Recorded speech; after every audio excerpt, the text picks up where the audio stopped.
प्याज और थोड़ा सा आटा खरीद लिया। ये लो सुनीता, कुछ खाने का सामान लाया हूँ। कुछ खास तो नहीं है, लेकिन बच्चों का पेट तो भर जाएगा। तुमने इतना सब किया रामधन, अब तुम हाथ मुंह धोकर बैठो तो मैं तुम्हारे लिए भी रोटियां सेक देती हूँ। माँ, क्या आज गुड़ नहीं आया? आज नहीं बिटिया, लेकिन हम कल जरूर से गुड़ लेकर आ जाएंगे। रात को सभी ने सूखी रोटियों के साथ उबली सब्जी खाई और पहली बार किसी को भी कोई शिकायत नहीं थी। सबकी आंखों में थकान थी, लेकिन उस थकान में भी एक उम्मीद छिपी थी। अब हर दिन ऐसा ही होगा। मैं मेहनत करूंगा और हम सब मिलकर आगे बढ़ेंगे। हमारे पास कुछ भी नहीं है, लेकिन हम एक साथ हैं, यही सबसे बड़ी बात है। कठिनाइयों का पहाड़ उनके सामने खड़ा था, लेकिन रामधन ने हार नहीं मानी। उसका सफर अभी लंबा था, लेकिन उसका इरादा सटीक था। रामधन अब रोज जंगल जाकर लकड़ियां काटता और शाम तक उसे बाजार में बेचकर जो भी मिलता उससे राशन लाता। बच्चों की आंखों में अभी भूख दिखती थी, लेकिन वो अब शिकायत नहीं करते थे। परिवार के लिए संघर्ष अब उनकी आदत बन गई थी। सुनिए जी, जल्दी लौट आइएगा, कल बहुत देर हो गई थी और बिटिया आपके बिना ही सो गई थी। हाँ सुनीता, जल्दी लौटूंगा। आज थोड़ी ज्यादा लकड़ियां लाऊंगा ताकि कुछ पैसे ज्यादा मिल जाएं। पिताजी, आज क्या गुड़ भी लाएंगे? जरूर बेटा, इस बार तेरे लिए गुड़ भी और माँ के लिए एक साड़ी का सपना भी लेकर आऊंगा। और मेरे लिए चूड़ियाँ। तुम्हारे लिए सबसे सुंदर चूड़ियां बिटिया, बस भगवान थोड़ा साथ दे। रामधन मुस्कुराते हुए जंगल की ओर निकल पड़ा, लेकिन आज वो हर रोज से थोड़ा आगे निकल गया। वो सोच रहा था कि जितना ज्यादा लकड़ी मिलेगा उतना ज्यादा ही अच्छा होगा। आज ज्यादा लकड़ी चाहिए, ज्यादा लकड़ी मतलब ज्यादा पैसा मतलब सबके चेहरे पर खुशी।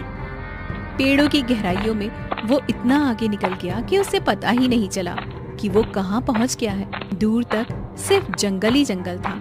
वहाँ पर कोई रास्ता दिखाई नहीं दे रहा था, न ही कोई आवाज थी। अरे, ये कौन सी जगह है? ये रास्ता तो रोज वाला नहीं लगता है कहीं गलत दिशा में आ गया। वो इधर उधर देखने लगा, लेकिन उसे कोई दिशा समझ नहीं आ रही थी। आसमान में बादल घिरने लगे थे और हल्की सी बारिश भी शुरू हो गई थी। हे भगवान, अब क्या करूं? जिस दिशा से आया था वो भी भूल गया। अब कोई रास्ता नहीं सूझ रहा। उधर झोपड़ी में सुनीता बार बार जंगल की ओर देख रही थी। सूरज ढल चुका था, लेकिन रामधन नहीं लौटा।